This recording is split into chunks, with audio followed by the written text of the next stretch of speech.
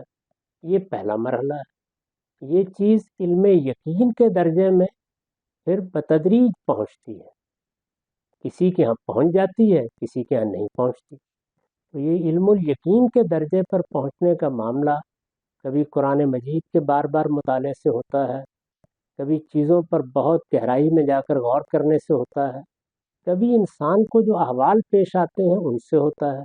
وہ اپنے پروردگار سے ایک زندہ تعلق پیدا کرتا ہے، اس تعلق میں جواب ملتا ہے۔ اس طرح کے بہت سے تجربات اس کو علم الیقین تک پہنچا دیتے ہیں۔ علم الیقین بھی بہرحال علم الیقین ہی ہوتا ہے، وہ عین الیقین نہیں بن جاتا۔ تو میں نے جو بات بیان کی ہے وہ یہ ہے کہ جو پہلا مرحلہ ہے، یعنی یہ کہ ظن غالب ہو گیا، تو اللہ تعالیٰ کے ہاں یہ بھی قبول کر لیا جائے، یعنی یہ بات ہے جو کہی گئی۔ بہت شکریہ، بالکل واضح ہو گیا، اور اس سے متعلق ہو جاتا ہے عین الیقین کا۔ جیسے کچھ جگہ قرآن میں سورہ انفطار فار ایگزامپل آتا ہے کہ وما ادراک ما یوم الدین، وما ادراک ما یوم الدین۔ اس میں اس کو یہ میرے ذہن میں یہ لنک پیدا ہوتی ہے، لیکن میں جاننا چاہ رہا ہوں کہ اس کا جو اسلوب ہے، کیا یہ غصے کا اسلوب ہے، کیا یہ ترسنے کا اسلوب ہے کہ تمہیں کیا ہی یہ بات کیا چیز سمجھا سکتی ہے، یا بتاؤ کون سی چیز سمجھاتی ہے؟ اس کو ذرا کہ کہتے ہیں اگر آپ کلیریفائی کریں، کیونکہ بہت سارے مختلف جگہوں میں مجھے مختلف چیزیں مل رہی ہیں۔ جی، یہ اسلوب کئی پہلوؤں سے اختیار کیا جاتا ہے عربی زبان میں، یعنی کبھی محض متوجہ کرنے کے لیے، کبھی کسی چیز کی عظمت کی طرف توجہ دلانے کے لیے، کبھی اس کی ہولناکی کی طرف توجہ دلانے کے لیے۔ تو یہ مختلف مقامات پر مختلف پہلوؤں سے ہوتا ہے۔ سیاق و سوات میں دیکھنا چاہیے کہ کہاں یہ کس پہلو سے استعمال ہے۔ سورہ انبیاء کی آیت 90 میں آپ نے اس کے درس میں سن رہا تھا، آپ نے فرمایا تھا کہ ہدایت کی دعا جو ہے وہ رد نہیں ہوتی، اور دین کی خدمت کے لیے جو کرنے کے عمل میں جو دعا کی جاتی ہے وہ بھی رد نہیں ہوتی کبھی۔ تو میں صرف ایک کلیریفیکیشن یہ چاہ رہا تھا کہ یہاں پہ جو آپ حضرت زکریا کا جو وہاں واقعہ ہے، تو یہاں پہ جو دین کی خدمت کی جو بات ہے، اس میں آپ نے ایک جگہ پہ کہا کہ معاش کی جو جدوجہد ہے وہ انسان اپنے لیے کرتا ہے، لیکن وہ بھی دین ہی ہے اللہ کا۔ تو اس میں اس واقعے کو زکریا کے اس کو اگر ہم یہاں سے ایکسٹینڈ کریں، تو ہم اگر اپنی ذات اپنے خاندان کے لیے، اہل و عیال کے لیے کوئی کام کرتے ہیں اور اس میں خلوص نیت سے اللہ کو ترجیح بنا کے کرتے ہیں، تو اس عمل میں بھی یہ دعائیں شامل ہوں گی جو جن کو قبولیت حاصل ہوتی ہے، یا دین کی خدمت سے مراد یہی ہے کہ آپ اللہ کی کتاب یا اس کے تدریس کے عمل میں یا جہاد میں؟ اس کو واضح۔ یہ جو دنیا میں ہمارے مقاصد ہیں، یہ سب بھی ایک قانون کے تحت ہو رہے ہیں۔ اس میں دعائیں بھی قبول ہوتی ہیں، کیونکہ بعض چیزیں اللہ تعالیٰ نے دعا کے ساتھ متعلق کر کے مقدر کی ہوتی ہیں۔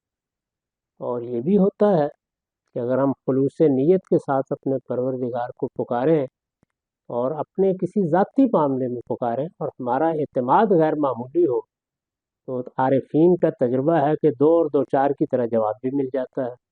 لیکن یہ سب چیزیں تجربے سے متعلق ہیں۔ جس چیز کی ضمانت دی گئی ہے، میں نے وہاں اس کا ذکر کیا ہے، وہ یہ ہے کہ انسان یہ دعا کرتا ہے کہ پروردگار، میں ہدایت کے لیے آ گیا، میں نے اپنے تمام تعصبات اٹھا کے ایک طرف رکھ دیے ہیں، میری طرف سے کوئی چون و چرا کا معاملہ نہیں ہے۔ اب میں انسان ہوں، اپنے علم کی کمی کی وجہ سے اور اپنے تدبر کی کمی کی وجہ سے غلطی کر سکتا ہوں، تو مجھے ہدایت عطا فرما۔ تو اس میں چونکہ کوئی ذاتی لاس نہیں ہے، اس میں کوئی دنیا کی چیز نہیں مانگی جا رہی، تو اللہ تعالیٰ نے اس کے لیے ضمانت دی کہ والذین جاہدوا فینا لنہدینہم سبلنا۔ اس میں جاہدوا فینا کے الفاظ استعمال کیے ہیں، جس نے دونوں چیزوں کا احاطہ کر لیا، یعنی اگر جدوجہد کر کے حق کو تلاش کیا جائے گا اور تمام تعصبات کو ایک طرف رکھ کے اللہ تعالیٰ سے ہدایت طلب کی جائے گی، تو فرمایا کہ وہ بھی لازمند ہوگا، اپنی راہیں کھول دوں گا میں اس کے لیے۔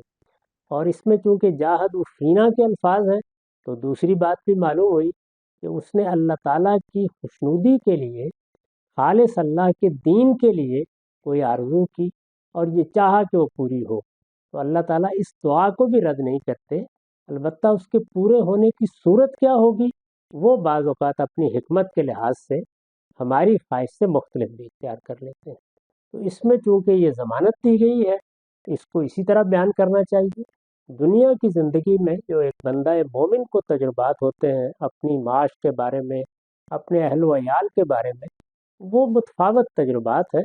اس میں بھی میں ذاتی طور پر بھی بارہا اس تجربے سے گزرا ہوں، اور میں نے بہت سے عارفین کو بھی دیکھا ہے کہ جب خدا کے ساتھ آپ ایک غیر معمولی اعتماد کے تعلق میں اپنے آپ کو کھڑا کر لیتے ہیں، تو پھر دو اور دو چار کی طرح آپ کی دعا قبول ہو جاتی ہے۔